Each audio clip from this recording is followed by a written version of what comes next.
오늘 본문은 나인성에서 일어난 일이 기록되어 있습니다.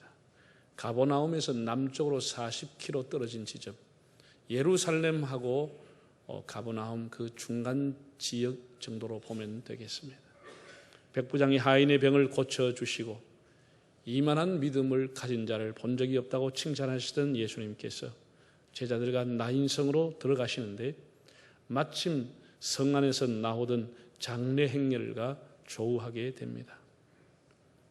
그 마을 한 가부의 외아들이 죽어서 관을 메고 흐느껴 울면서 슬픔에 잠긴 마을 사람들과 예수님의 행렬이 부딪히게 됐습니다. 여러분이 그 한번 광경을 머릿속에 한번 그림으로 상상해 보십시오. 당시 과부는 가난과 고난의 대명사요, 약자의 대명사였습니다. 남편을 잃고 아들에게 소망을 걸고 살았습니다. 마을 사람들이 추수를 하면은 반대 모퉁이에 남겨놓은 그 이삭을 가져와서 생계를 꾸렸습니다. 엄마의 소원대로 이 아이는 잘 자랐습니다. 이제 어엿한 청년이 되고 가장이 되고 대견스럽고 든든한 아들이 됐습니다. 사람은 중년과 장년이 되면서 남자는 여자로 바뀌고 여자는 남자로 바뀌어지죠. 그리고 그 중장년들의 소망을 일치한 공통 부분은 자녀에 대한 기대입니다. 자녀에 대한 꿈입니다. 이 여인도 그랬으리라고 봅니다. 그런데 웬일입니까? 그만 요절하고 말았습니다. 하늘이 무너지고 땅이 꺼지는 절망입니다. 이 여인에게 그 아들은 그 인생의 전부였습니다. 전부였습니다. 그래서 온 마을 사람들이 울면서 달려와서 위로하며 그 당시의 유대인의 장례 관례에 따라 그날 해가 지기 전에 장례를 지내려고 그렇게 슬픔을 가지고 장례 행렬을 이루게 된 것입니다. 좀 더 우리가 내용을 들여다보겠습니다. 본문 13절, 14절을 같이 화면을 보고 읽어보겠습니다. 주께서 과부를 보시고 불쌍히 여기사 울지 말라 하시고 가까이 가서 그 관에 손을 대시니 맨 자들이 서는지라 예수께서 이르시되 청년아 내가 네게 말하노니 일어나라 하시며. 자, 한 말씀을 보세요. 주님이 그 과부를 불쌍히 보시고 울지 말라 하시고 관에 손을 대시고 청년아 일어나라. 불쌍히 여겼다. 참 마음에 와닿는 그런 귀절입니다. 주님께서 그 과부를 불쌍히 보셨다. 헬라 성경을 보니까 불쌍히 여겼다고 하는 이 단어가 스프랑크니 조마이라는 단어로 되어 있습니다. 이 단어는 스프랑크논이라고 하는 낱말에서 파생이 된 것인데 스프랑크논이라고 하는 것은 긍휼이라고 하는 뜻도 있지만 묘하게 창자라고 하는 뜻이 있습니다. 창자. 의미가 뭐겠습니까? 우리가 단장의 비애라고 합니다. 애가 끓는다, 애가 탄다. 이 애라고 하는 게 창자죠. 창자. 주님이 창자가 애 끓는 마음으로 그 여인을 바라봤다는 거예요. 그냥 본 것이 아니고 애간장이 타는 마음으로 이 여인을 봤다는 것이죠. 여러분, 우리가 슬퍼할 때, 괴로워할 때, 절망하고 삶의 무게가 무거워 비틀거릴 때 주님께서 우리를 가까이 오셔서 불쌍히 여기신다. 주님이 정말 애를 끄듯이 우리를 바라보고 계신다. 주님은 외면하지 아니하시고 우리의 아픔과 눈물을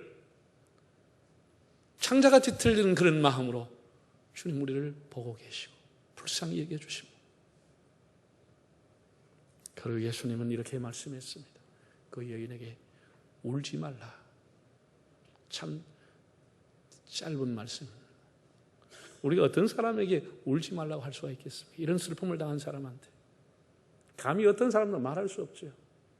영어 성경에 보니까 weep no more, 다른 데는 don't cry, don't cry보다 더 가슴에 와닿는 게 weep no more, 더 이상 울지 마, 더 이상 울지 마.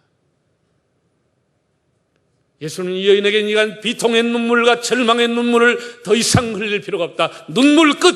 이렇게 말씀했어요. 누가 이런 말씀을 할 수가 있겠습니까?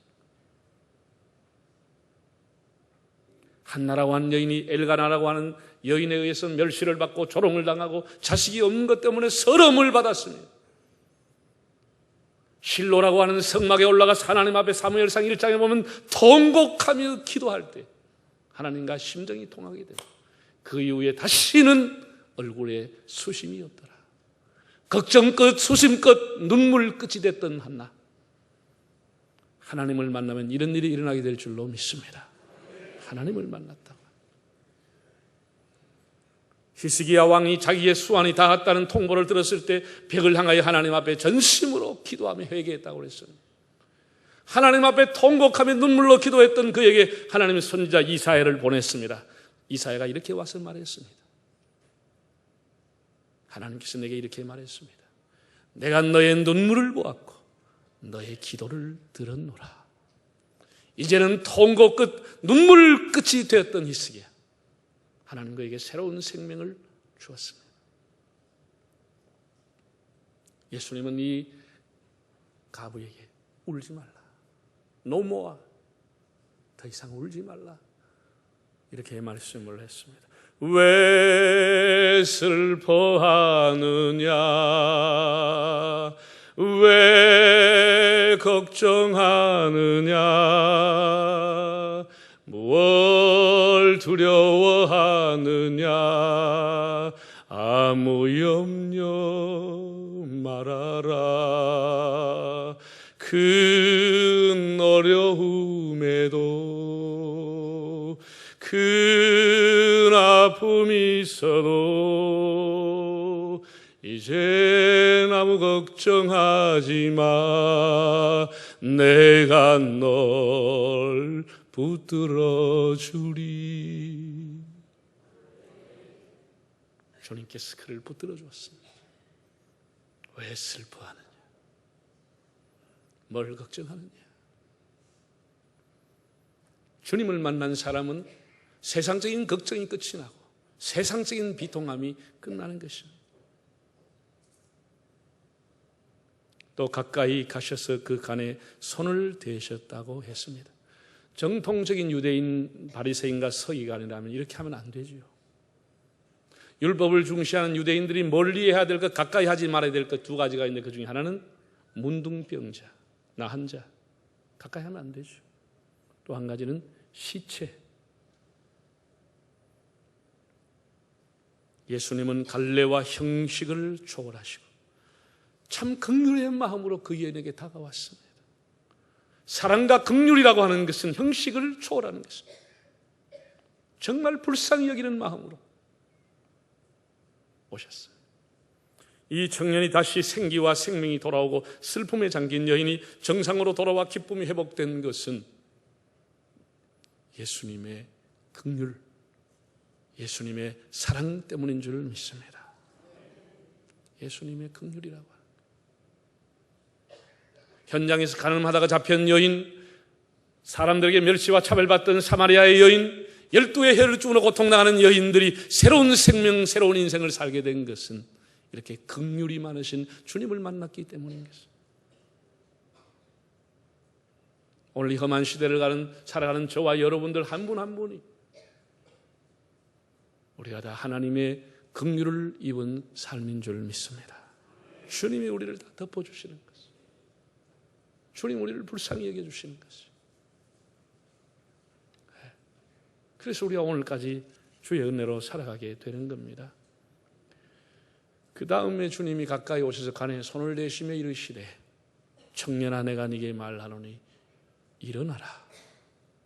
일어나라. 죽은 청년이 즉시 일어나서 앉고 말도 하거늘 그랬습니다. 앉아서 이 죽었던 청년이 판때기 위에 시신이 올려져서 천으로 덮여져 있던 이 청년이 일어나 앉더니 말을 하는 거 있죠. 여기 어디야? 엄마 왜 울어? 이렇게 말을 했다는 것이죠. 참 놀라운 일이 아닐 수 없습니다. 주님이 관에 손을 대실 때 이런 일이 일어났습니다. 여러분, 예수님이 여러분의 시들시들하고 죽어가는 사업장에 손을 대시면 다시 일어나게 될 줄로 믿습니다. 여러분의 자녀의 머리에 손을 대시고 여러분의 삶에 손을 대시고 여러분의 가정에 손을 대시면 여러분의 가정이 회복되고 자녀의 미래가 새로워질 줄로 믿습니다. 예수님이 우리 교회와 한국교회와 우리 교회 여러 부서와 기관에 손을 대시면 일어나게 되는 거예요. 일어나게 되는 거예요. 사명을 찾고 영혼이 살고 새로워지게 되는 거예요. 시들시들하고 사명을 이루는 사람이 독수리가 날개치는 힘을 얻고 새로워지게 되는 거예요. 주님이 손을 대시고. 여러분, 특별히 우리 주님께서 청년아 일어나라고 했습니다. 정말 우리 학생들과 청년들에게 주님의 이런 축복의 선언이 들려질 수 있기를 바랍니다. 우리 교회가 여러 해 전부터 다음 세대에 또 교육에 관심을 가지고 우리가 온 성도들이 기도하고 또 그 학생과 청년들을 전담한 목사님을 모시고 아예 다른 거 안 하고 학생들만, 아예 청년들만 하실 분들을 모시고 우리 교인들이 또 기도하고 헌금을 해서 저렇게 땅을 사서 교육관을 크게 지었습니다. 지금도 많은 관심과 투자를 하고 많은 분들이 교사로서 이렇게 섬기고 있습니다. 그래도 학생들과 청년회가 일어나고 부흥하기는 쉽지 않는 시대입니다. 제가 그저께 목요일 날 또 우리 교육자들하고 회의를 했습니다. 그래서 지난주에 우리 학생들, 청년들, 주일학교 애들 얼마나 왔느냐, 이렇게 숫자를 가지고 물론 가늠하는 것은 아니지만 얼마나 왔느냐 물었는데 한 600명 정도가 왔습니다. 출석이. 제가 그랬습니다. 내가 이 교회에 왔을 때 주일학교 한 청년들까지 한 700명이 출석했는데 우리가 100명을 까먹었다. 100명을 까먹었다. 그런 거 이유가 뭐겠느냐? 우리가 그런 것을 이제 분석해보고 그걸 대안과 정책을 제시하는 건데 제가 보기에는 그렇습니다. 우선 가장 큰 원인은 지금 저출산입니다. 이거는 교회뿐 아니라 일반 학교라든지 모든 학원가라든지 우리 모든 앞으로 과연 우리 대한민국이 어떻게 될까 걱정하는 거예요. 지나친 저출산이라고 하는 것. 그러니까 쉽게 말해서 학생회 60명이 졸업을 하면 들어오는 사람은 20명이 들어오는 거예요. 많이 들어오면 30명이 들어와가지고 이것이 누적이 돼서 5년, 7년이 지나면 100명, 200명 그냥 빵꾸가 나버린 거죠. 그냥 적자가 돼버린 거죠. 이게 지금 현재 우리 구조입니다. 그래도 우리가 이만큼 한 것이 이제 나름대로 엄청나게 선방을 하고 애를 썼기 때문에 그 정도 됐다는 것임에도 불구하고 이게 보통이 심각한 일이 아닌 것이죠. 이런 일이 계속하면. 그럼 왜 그렇게 됐을까요? 저출산이 원인입니다. 뿐 아니죠. 학생들이나 젊은 사람들은 소통하는 게 많습니다. 과거에는 이렇게 우리가 교회라고 하는 공동체를 통해서 옛날에 국민학교 동창들 같이 다녔던 아이들 만나고 동네 아이들도 다 중학교 가면 여학생은 여학생대로 남학생은 남학생대로 뿔뿔이 흩어져 버리는데 교회 가면 옛날 친구들 다 만나는 거예요. 그래서 보고 싶은 아가씨도 만나고 남학생도 만나고 그 안에 다 있는 거예요. 어쨌든 그때는 여학생들, 남학생들을 만나려면 설레이는 가슴을 가지고 교회 가면 다 있는 거예요. 지금은 애들이 SNS, 인터넷, 무슨 채팅, 화상통화 이런 걸 통해서 교회라고 하는 공간에 굳이 안 와도 자기가 만나고 싶은 사람 다 만날 수 있는 거예요. 다 대화할 수 있는 거죠. 근데 굳이 재미도 없고 매력이 없는 그런 교회에 뭐 하려고 가겠느냐는 애들이 가지고 있는 생각이에요. 친구들 얼마든지 집안에서 안방에서 다 휴대폰 켜고 인터넷 들어가면 다 만나고 다 통화가 되는데 굳이 교회까지 가서 다 볼 수 있는 필요가 있냐? 안 간다는 거죠. 일주일 동안 학교에 시달리고 있다가 오랜만에 오는 날 앉아가지고 하루 종일 컴퓨터 들어갑니다. 저 컴퓨터 들어가면 온갖 그 정보가 다 있고 소식이 다 들어가 있는데 교회가 딱딱한 소리 듣고 재미없고 그거 가서 예수 잘 믿어라 오겠려고 애들이 오겠어요? 그거? 이게 이제 문제라. 이 사회 구조의 환경의 변화라고 하는 것이 아이들 다 삼켜버리는 거예요. 교회를 못 오게 하는 거예요. 우리나라가 또 인터넷 속도는 세계 최고로 빠릅니다. 치면 바로 팍팍팍팍 장면이 바뀝니다. TV 바뀌듯이. 이런 것을 갖고 있은 애들이 교회 와서 무슨 매력을 느끼겠느냐는 거예요. 그래서 심각하죠.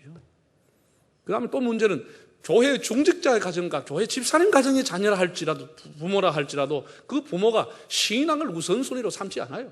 돈 버는데 최고라고 생각하고 공부하는 데 최고라 생각하지 신앙을 우선으로 생각하지 않은 그 속에서 자란 아이가 교회를 꼭 가야 됐다는 생각을 갖습니까? 안 갖죠. 삶의 프라이오리티 신앙이 아니라는 거예요. 우선순위가. 이것을 보고 자란 아이들이 신앙은 자유라는 생각을 갖게 되는 거예요. 시간 있으면 가고 없으면 안 가도 된다는 생각을 갖게 되는 거예요. 이게 부모의 문제라고 하는 것이죠.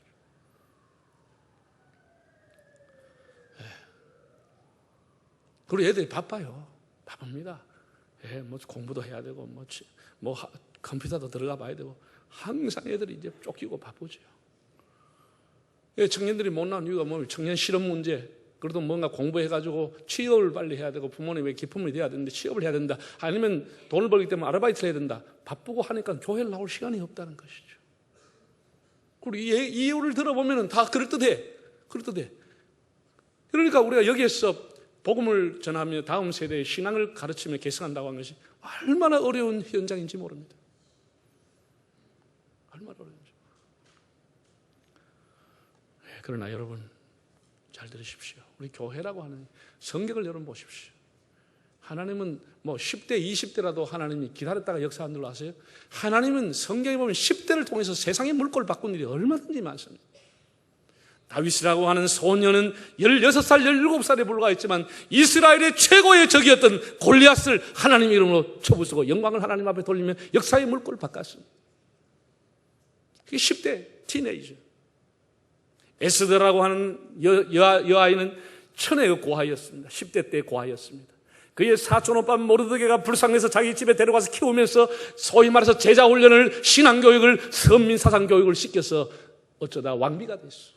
그 이스라엘 민족이 전부 죽게 된 날 10대 고아였던 에스더가 그 민족을 구원하는 일에 앞장서게 되는 것이에요. 민족을 구원하는 것이에요. 마리아라고 하는 여성이 10대 때 경건하게 기도를 힘쓰다가 천사의 방문을 받게 되고 세상의 구주인 예수님을 숭배하는 하나님의 축복의 통로가 되는 것입니다. 우리가 아이들을 불러가지고 간식 사주고 먹여주고 데려오고 놀고 무슨 빵 사주고 그렇게 애들의 마음을 달래주고 머리를 쓰다듬어 주는 것이다. 예산 쓰지 말고 그 아이들을 하나님의 말씀으로 제자 훈련하고 바르게 가르치면 세상을 바꿀 믿음의 사람이 배출되는 것이. 다시 말씀을 드리지만 지금은 성공하는 자녀를 키우는 것보다 더 중요한 것은 성실한 자녀를 키우는 것입니다. 성공은 잠시 있다가 또 사라지는 것입니다. 성실한 자녀를 만드는 것입니다. 그리고 늘 말씀드리지만 3대 신앙을 계승하는 겁니다. 나와 내 아들과 내 손자들에게 신앙을 전수시키는 것. 이건 우리의 사명이요 우리의 책임입니다. 가장 훌륭한 부모님은 자식을 예수 믿게 하는 것입니다. 이거 우리 사명입니다. 그리고 아이들을 데리고 놀고 하는 수준이 아니고 여기에서 하나님의 동역자, 하나님의 일꾼으로 하나님의 비전을 가진 사람을 키워주는 이 사명, 이 교육 훈련, 이것이 미래를 위한 길입니다. 노인은 과거의 영광에 살아갑니다. 그러나 젊은이들은 미래의 영광입니다. 우리 조국의 영광이요 우리 한국교회의 영광은 젊은이들에게 있습니다. 청년아 일어나라. 참 우리 시대의 마음에 와닿는 말씀입니다. 마지막 16절을 우리 함께 읽어보겠습니다. 모든 사람이 두려워하며 하나님께 영광을 돌려 이르되 큰 선지자가 우리 가운데 일어나셨다. 또 하나님께서 자기 백성을 돌보셨다 하더라. 하나님이 자기 백성을 돌보셨다. 이 돌보셨다고 하는 말은 헬라어의 단어에 보면 에피스케토마이라고 하는 이 동사인데 찾아오다, 방문하다, 권고하다는 뜻을 갖고 있습니다.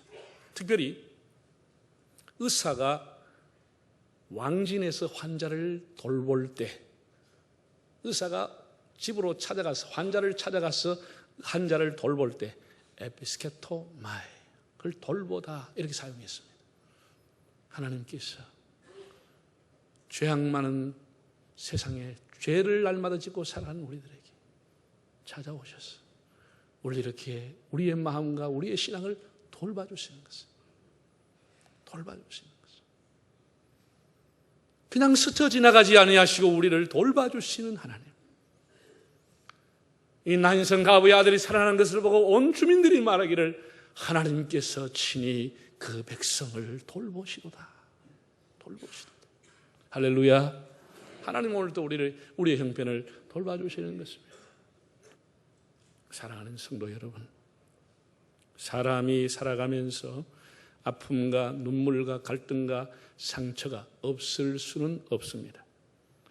그러나 답답하고 힘들어도 살아가면서 좋은 사람들 사귀며 또 가족들을 통해서 치유받고 회복되는 일도 많습니다. 그래서 슬픔도 잊혀지고 상처도 낫게 되며 살아가는 것이죠. 어제 그렇게 미워하는 사람과 웃으면서 보낼 수 있고, 어제 그렇게 좋아했던 사람과 아무 소식이 없이 살아가는 게 우리 인생이 아니겠습니까?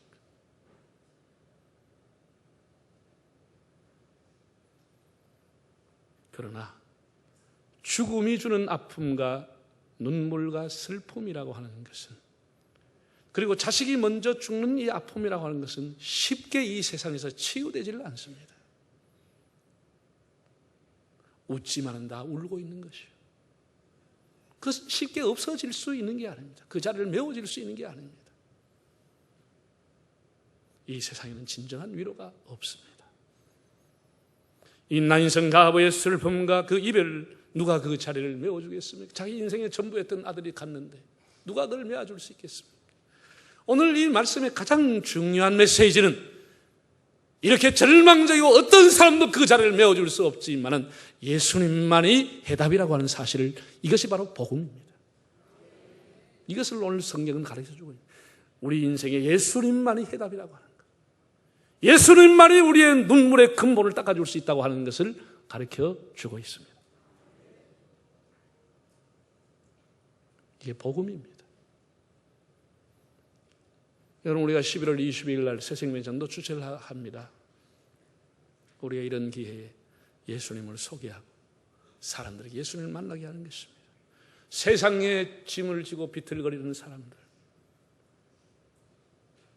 눈물로 살아가는 사람들에게 당신에게 예수님만이 해답입니다. 예수님이 우리의 참 소망이요, 참 구원자요, 참 눈물을 닦아주실 수 있는 분이라고 우리가 주님의 복음을 전하는 것입니다. 슬픈 마음 있는 사람 예수 이름 믿으면 영원토록 변함없는 깊은 마음 얻으리. 할렐루야. 슬픔으로 살아가도 예수를 만나면 기쁨으로 바뀌어지는 것입니다. 예수를 만난 후에 나 인생이 어떻게 됐죠? 슬픔의 행렬이 기쁨의 행렬, 통곡과 절망의 행렬이 감사와 찬양의 행렬로 바뀌었습니다. 그 죽음의 행렬이 생명의 행렬로 바뀌어지게 됐습니다. 예수님을 만난 결과,